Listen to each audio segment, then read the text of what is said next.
Time now to take a look at what the weekly news magazines have been saying around the world. And to help us do that, we have our press reviewer, Florence Villemena, with us. Hi, Flo. Hi, Jeannie. All right, let's start with one thing that is making lots of news this week, the annexation of Crimea by Russia and the Russian President, Vladimir Putin. That's right. It's the big focus of Courrier International this week. It points out that week by week, the Russian president has been moving his little chess pieces forward while the West seems increasingly incapable of stopping him. And on the top there, you can read that Putin is just taking over Crimea. And Courrier International quotes some articles from a paper called Den in Kiev. And they liken this whole thing to a military aggression similar to that of Germany's Führer. So Adolf Hitler, very harsh words in that paper called Den. Now, that paper goes on to say that this aggression has put an end to any pro-Russia illusions that any Ukrainians had in their heart. But it's a very different picture that's coming out of Russia. Courrier International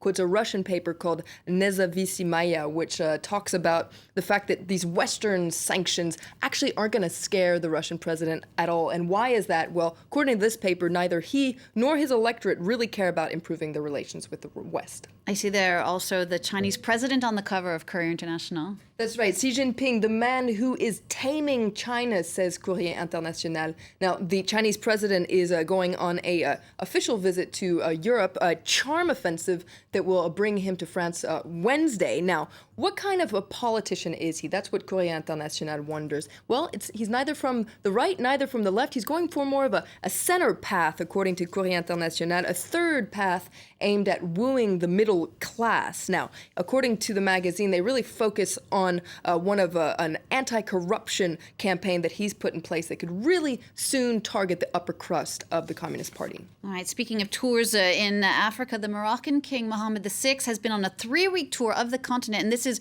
his second tour in less than a year. That's right. Jeune Afrique calls him the king of Africa this week, and they take a look at the behind the scenes of that trip that took him to Mali, the Ivory Coast, Guinea, and Gabon. Now, the Moroccan king was there to talk about agricultural partnership as well as business relations. And according to Jeune Afrique, the aim of his visit was to spread the message that there are no private hunting grounds in Africa. And what he means by that is that Africa must be a continent that's open to competition, and not only competition that's coming from Europe and Asia, but also inner competition within Africa. Now, what's interesting is Le Point also focuses on Africa this week. They talk about the Grand Awakening with a photo of that Kenyan actress Lupita Nyong'o, who won the Oscar for the Best Supporting Actress. Now, according to Le Point, the continent is experiencing a historic shift and has an incredible destiny ahead of it. It really focuses on an emerging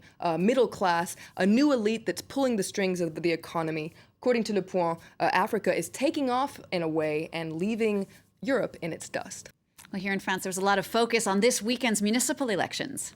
L'Express, rather, focuses on something that we've been hearing about for weeks, months, even years, and that's the fact that the National Front, so the far-right party, is expected to do very well. L'Express says that the FN, so the National Front, is in attack mode. The party is really hoping to have key victories in some symbolic towns like Hénin-Beaumont in the north, as well as in the south, Saint-Gilles and Fréjus, but maybe more importantly, victories in hundreds of other races across the country. A lot will depend, though, on the abstention rate.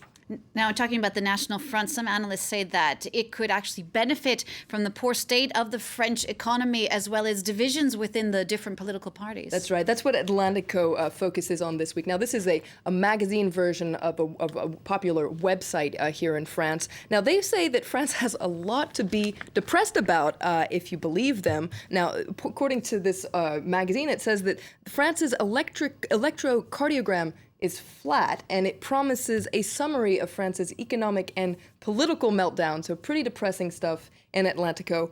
And also depressing stuff in Paris Match this week. They take a look at the suicide of Lorraine Scott and the heartbreak of her partner, Mick Jagger, that you can see on the front page there. So pretty depressing stuff. Kind of makes you want to go and hide under the covers. Yeah, Lorraine Scott, that was sad, the loss of that fashion designer. Thank you so much, Florence Villemena, for taking that look at the weekly magazines. And thanks to you for watching France 24. Have a nice weekend.